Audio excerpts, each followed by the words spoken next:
Hola, ¿cómo están? Aquí otra vez.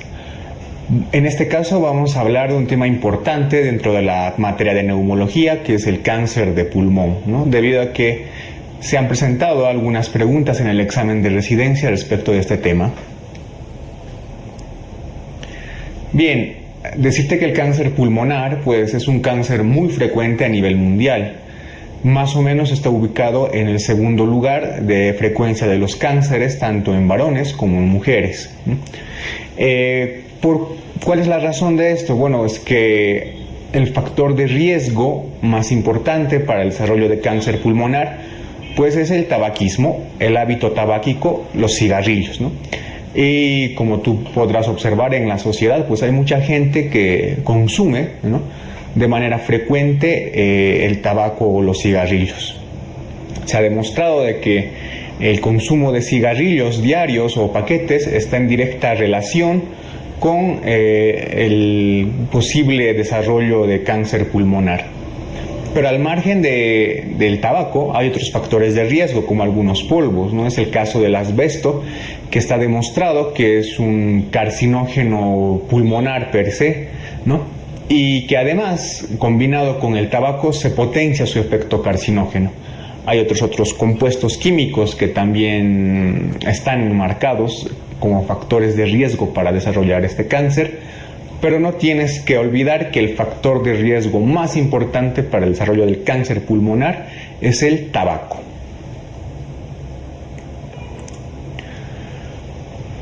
La OMS, a la Organización Mundial de la Salud, ha clasificado el cáncer pulmonar en 4 tipos.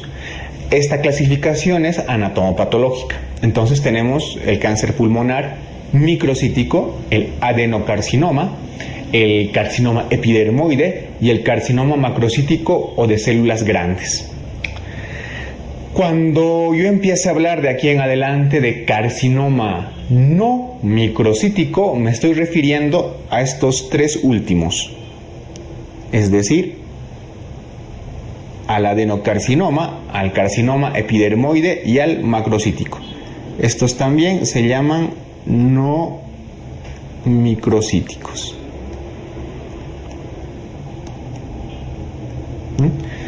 Y al carcinoma pulmonar microcítico también lo conocemos como de células pequeñas o también denominado out cell. ¿Sí? Entonces tenemos estos tipos: carcinoma pulmonar microcítico o también denominado células pequeñas out cell, ¿no? Y los otros 3 que se denominan no microcíticos, que son adenocarcinoma, carcinoma epidermoide y carcinoma macrocítico. Te voy a describir de forma muy rápida algunas características anatomopatológicas de estos cánceres. Por ejemplo, el carcinoma pulmonar microcítico, como su nombre lo indica, pues es caracterizado por tener muchas células pequeñas, ¿no?, con una distorsión morfológica de su citoplasma y de sus núcleos. El adenocarcinoma es un tipo de cáncer glandular que tiene varias presentaciones. Puede ser en forma lepídica, puede ser en forma papilar, ¿no? El carcinoma epidermoide, pues que tiene características histológicas similares, por ejemplo, al epitelio de la piel, porque las células en este tipo de cáncer sufren una queratinización. Y por último, el carcinoma macrocítico o de células grandes, pues se clasifica así porque su descripción histológica no encaja con ninguna de las otras 3 anteriores. ¿Cuál es el tipo de cáncer pulmonar más frecuente? Pues actualmente el tipo de cáncer pulmonar más frecuente es el adenocarcinoma, ¿sí? Este es el tipo de cáncer más frecuente.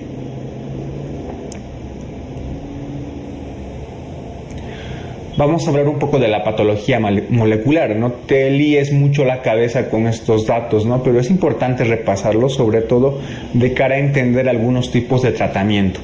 Bien, los carcinomas no microcíticos pueden evidenciar mutaciones en el gen EGFR, que están en relación con el crecimiento epidermoide, y translocaciones en el gen ALK.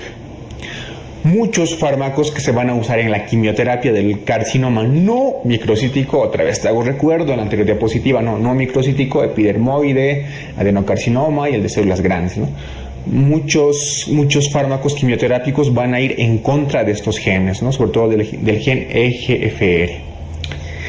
Tanto el carcinoma microcítico como el macrocítico tienen también alteraciones en el oncogen MYC. Evidentemente estas no son las únicas alteraciones genéticas, existen un montón de alteraciones genéticas de oncogenes que están implicados en el desarrollo del cáncer, pero básicamente las más importantes son estas tres. La clínica. Bien, la clínica del cáncer, pues más o menos entre el 50% de pacientes que presentan clínica, pues generalmente ya tienen una enfermedad avanzada, lastimosamente, ¿no? Muchas veces es un proceso silente y una vez que tienen clínica, pues ya es un proceso bastante avanzado. Sin embargo, la clínica pues puede depender de acuerdo a la posición donde se encuentra el cáncer o el tumor pulmonar. Entonces, de acuerdo a la clínica, pues vamos a ver que existen tumores de localización central y tumores que están en la parte más periférica. Los tumores que se encuentran en localización central son principalmente el epidermoide y el microcítico, ¿no? El epidermoide y el microcítico, como ves en el gráfico, se encuentran a nivel central, es decir, van a producir una obstrucción en alguna parte de la vía aérea, sobre todo en los bronquios.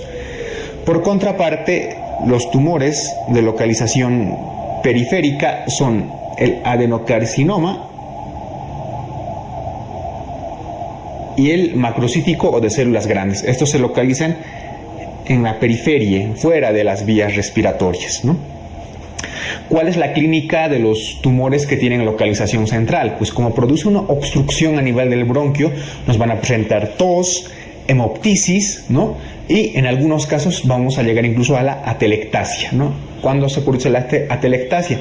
Cuando el cáncer pues produce un bloqueo completo del bronquio, ¿no? Entonces va a producir una atelectasia.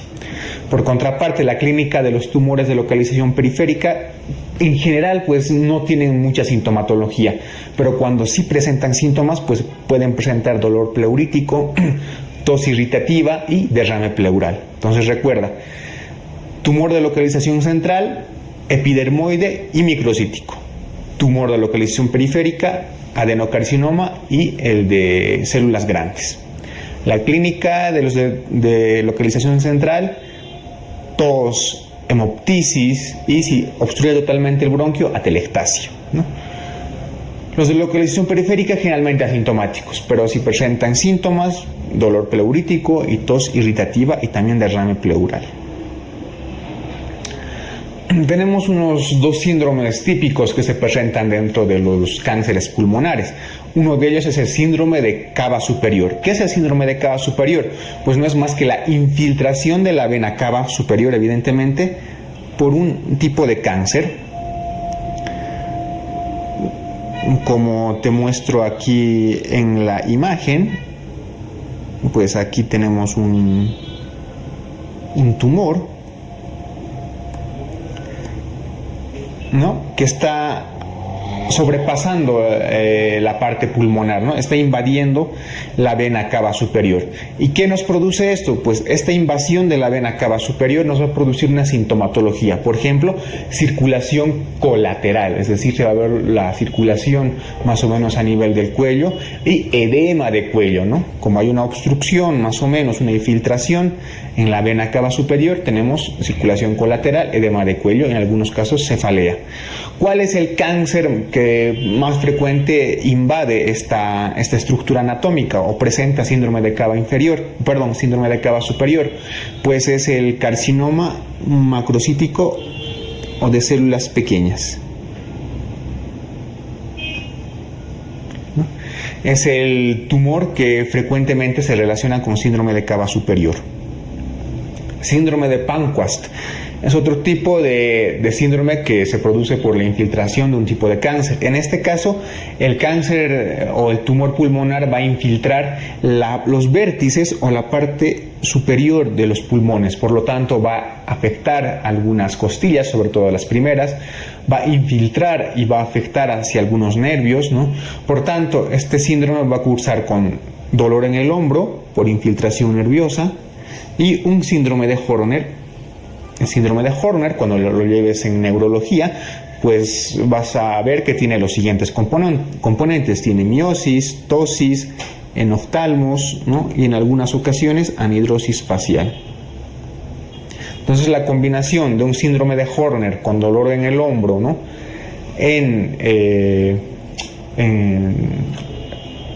Dentro de un cáncer de pulmón, pues estamos hablando de un síndrome de Panquast. ¿Cuál es el carcinoma que con mayor frecuencia produce este síndrome? Dentro de los carcinomas pulmonares, el que con mayor frecuencia produce este síndrome es el carcinoma epidermoide. ¿Sí? Síndromes paraneoplásicos. Los cánceres pulmonares, pues por sus características celulares, tienden a secretar ciertas moléculas que simulan, ¿no?, la acción de moléculas endógenas que tenemos. Entonces se producen estos síndromes paraneoplásicos. Por ejemplo, el carcinoma epidermoide secreta una sustancia que se llama PTH-like y esto produce hipercalcemia. El carcinoma macrocítico produce ginecomastia. El adenocarcinoma produce una osteopatía hipertrófica y el carcinoma microcítico es el que tiene más síndromes paraneoplásicos porque produce una secreción inadecuada de ADH y también produce una secreción ectópica excesiva de ADH, lo que nos va a llevar a un síndrome de Cushing. En esta diapositiva que te muestro aquí, pues tienes un resumen de las características principales de los 4 tipos de cánceres pulmonares. Por ejemplo, el de células pequeñas o también microcítico, ¿qué características tiene? Pues es el de peor pronóstico. Recuerda, el de peor pronóstico es el de células pequeñas, el microcítico, ¿no? ¿Qué más? Produce síndrome de cava superior, como ya te he indicado antes. Produce un síndrome de secreción inadecuada de ADH. También nos va a producir un síndrome de Cushing por secreción ectópica de ACTH. El cáncer epidermoide, ¿cuál es su característica? Es el que se cavita con mayor frecuencia, ¿no? Y es el que nos va a producir con más frecuencia el síndrome de Panquast, como te he indicado también en una diapositiva anterior, ¿no? Por su secreción de PTH-like produce hipercalcemia. El adenocarcinoma, por su parte, es el tumor más frecuente. Recuerda, el adenocarcinoma es el tumor pulmonar más frecuente, ¿no? Entonces afecta con más frecuencia a la pleura y nos da como síndrome paraneoplásico una osteopatía hipertrófica. Y el de células grandes o macrocítico, pues es el segundo en cavitarse y nos produce ginecomastia. Entonces quédate con eso, el de peor pronóstico, el de células pequeñas, el que nos produce más síndromes paraneoplásicos. El epidermoide es el que se cavita con más frecuencia y es el que nos produce síndrome de Panquast e hipercalcemia por el PTH-like. El tipo de tumor más frecuente, otra vez, el adenocarcinoma. El diagnóstico, bueno, pues el diagnóstico lo vamos a realizar por partes, ¿no? Una vez que tengamos la sospecha clínica de cáncer pulmonar, ya sea por pérdida de peso, tos, hemoptisis, un paciente fumador, etcétera, etcétera, una combinación de varias características dentro de una buena historia clínica, tenemos que realizar una placa de rayos X o en su defecto un TAC, ¿no? Entonces, como vemos en la diapositiva, en la imagen, tenemos una imagen sugestiva de un cáncer pulmonar, ¿no?, en la radiografía. Entonces procedemos a hacer una broncoscopía, ya porque el diagnóstico de cáncer, pues, obviamente es histológico, anatomopatológico. Por tanto, tenemos que tener la prueba o la biopsia. Entonces realizamos una broncoscopía con el objetivo de realizar una biopsia. En la diapositiva ves una imagen de una broncoscopía en la cual encontramos una lesión a nivel central. Si es a nivel central, muy probablemente sea un carcinoma microcítico, ¿no?, como una diapositiva antes te he explicado. Pero bien, ¿qué es lo que nos importa aquí? Si el carcinoma es central, como vemos en la imagen, pues procedemos a hacer una biopsia directa. En cambio, si nos encontramos con un cáncer que es periférico, se realiza una biopsia pero transbronquial, ¿no? Atravesamos el bronquio y puncionamos la lesión. ¿Qué más? Una vez que hemos conseguido la biopsia y hemos diagnosticado algún tipo de cáncer, sea cualquiera de los 4 importantes que tenemos que hacer un estudio de extensión, ¿no?, para ver si el cáncer está dentro de los límites pulmonares o se ha expandido. Entonces, ¿cómo realizamos el estudio de extensión? Mediante un ATAC. No, el ATAC es el estudio preferido para evaluar la extensión del cáncer pulmonar. ¿Qué vamos a evaluar? Vamos a evaluar el mediastino, si ha afectado grandes vasos, adenopatía, si ha afectado la pleura, etcétera, ¿no? Si dentro del estudio de extensión, dentro del ATAC, vemos que hay la afectación de algunas adenopatías o nos presentan algunas adenopatías, ¿no? Tenemos que ver si estas adenopatías por el TAC miden mayor a 1 centímetro, pues procedemos a hacer una mediastinoscopía o una toracoscopía. ¿Por qué? Porque estas adenopatías tienen que biopsiarse, tenemos que confirmar histológicamente que estas adenopatías están afectadas por el cáncer pulmonar. Entonces, este es el flujograma básico del diagnóstico. Otros estudios diagnósticos, la resonancia magnética realmente no ha demostrado superioridad sobre el TAC en el diagnóstico de cáncer. Sí que ha demostrado cierta superioridad para identificar el síndrome de Panquast, ¿no? Entonces, si tenemos la clínica del síndrome de Horner, no más dolor en el hombro, que es lo clásico del síndrome de Panquast, pues vamos a realizar una resonancia magnética. El estudio de extensión extratorácica, en este caso, pues se debe realizar cuando el paciente presenta alguna clínica más o menos. Debo recordarte que el cáncer pulmonar pues con frecuencia puede producir metástasis a nivel cerebral y metástasis a nivel óseo. Por lo tanto, si el paciente presenta clínica neurológica dentro de un contexto de cáncer pulmonar, o sea, el paciente ha sido diagnosticado de cáncer pulmonar y además tiene clínica neurológica, está indicado realizar una TAC craneal. Y también si existen dolores óseos dentro, otra vez, de un cáncer pulmonar, pues debemos realizar una gammagrafía ósea. En la imagen de la diapositiva, pues tenemos una imagen, ¿no? En primer lugar tenemos una gammagrafía ósea donde nos muestran algunas lesiones, ¿no? Y en primera instancia una imagen donde tenemos una lesión pulmonar, ¿no? Que nos sugiere más o menos que estas metástasis óseas son debidas al cáncer pulmonar. Estadificación. El cáncer de pulmón pues lo podemos estadificar de acuerdo al tipo de cáncer, que es los no microcíticos, es decir, epidermoide, adenocarcinoma y el de células grandes, pues usan el sistema TNM para clasificar, ¿no? El TNM, ¿qué es? Evaluamos el tamaño del cáncer, el número de afectación ganglionar y evidentemente las metástasis. Para el estudio de cara al examen de residencia, pues esta estadificación es bastante compleja y realmente no es muy rentable, ¿no? Porque es mucha memoria, ¿no? Muchas cifras para memorizarte. Entonces, lo único que tienes que recordar que el TNM se usa para clasificar al carcinoma no microcítico. En cambio, el carcinoma microcítico pues tiene otra forma de clasificarse y es una forma más simplificada y más fácil. El carcinoma microcítico se clasifica en enfermedad limitada, o sea, que está dentro de los márgenes pulmonares, y en enfermedad diseminada o avanzada. Entonces, recuerda, los carcinomas no microcíticos pues usan el sistema TNM para clasificarlo, su estadificación, y el carcinoma microcítico se clasifica en enfermedad limitada y en enfermedad diseminada o avanzada. Hemos visto cómo se estadifican los distintos tipos de cánceres de pulmón, ¿no? Los no microcíticos y los microcíticos, y te he indicado que evidentemente esa clasificación, sobre todo de los no microcíticos del TNM, es bastante compleja y no es muy rentable de cara al examen, ¿no? Porque son muchos datos.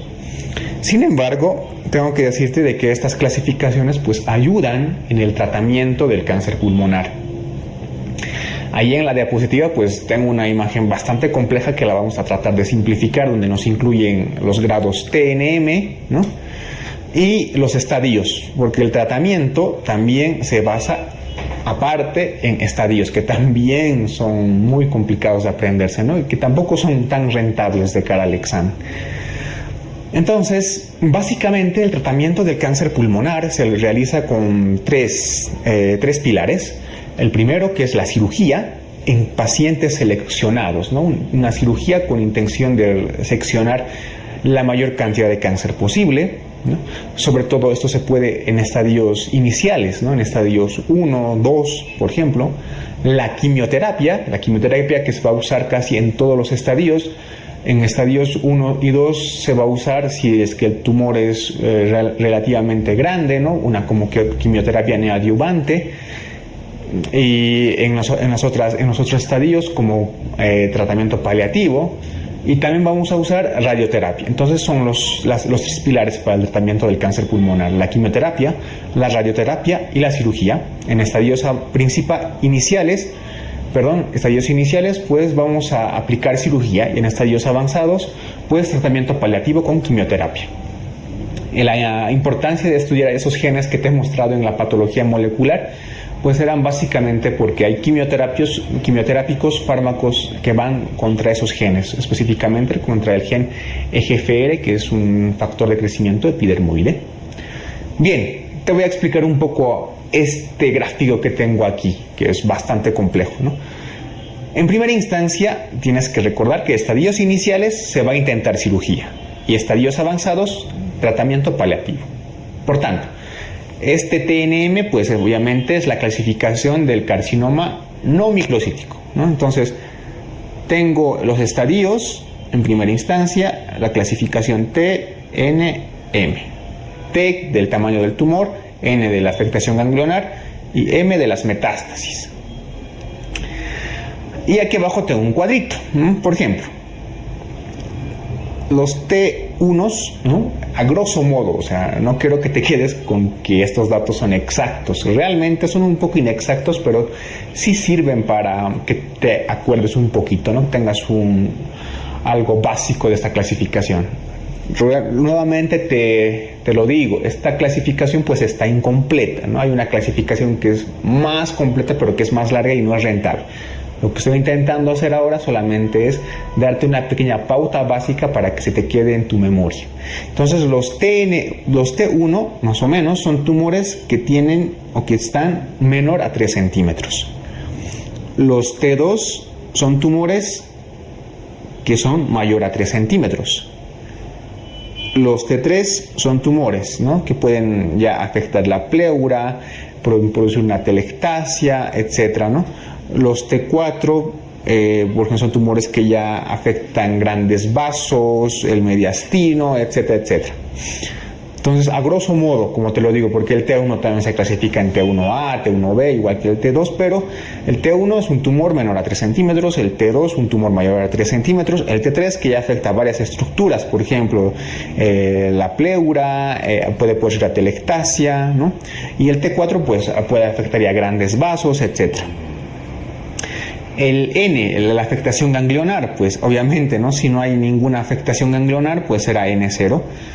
El N1, pues ya ciertas adenopatías, como en este caso del mediastino del mismo lado, ¿no? Esto mucho no nos interesa, pero que sepas que el N, pues describe si hay o no afectación ganglionar. Y obviamente la M de metástasis, ¿no? De metástasis a distancia o no. Entonces, en el tratamiento te he indicado que los primeros estadios, pues vamos a intentar realizar cirugía, ¿no? Y quimioterapia neoadyuvante. Si estamos frente a un estadio 3 o 4, pues un estadio avanzado, entonces pues lo único que podemos hacer, ofrecer al paciente, es quimioterapia paliativa, ¿no?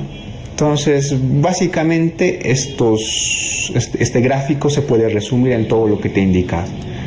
Recuerda, estadios avanzados, quimioterapia paliativa, y los estadios iniciales, donde puedes hacer cirugía, pues intenta cirugía combinado con quimioterapia y radioterapia.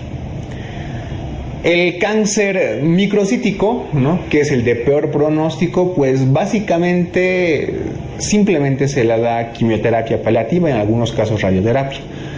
Son pocos los casos seleccionados en los que en un cáncer de tipo microcítico o de células pequeñas pues se puede intentar la cirugía. En general, pues como se diagnostican ya de forma avanzada y son muy agresivos, pues lo único que se les aplica son quimioterapia o radioterapia.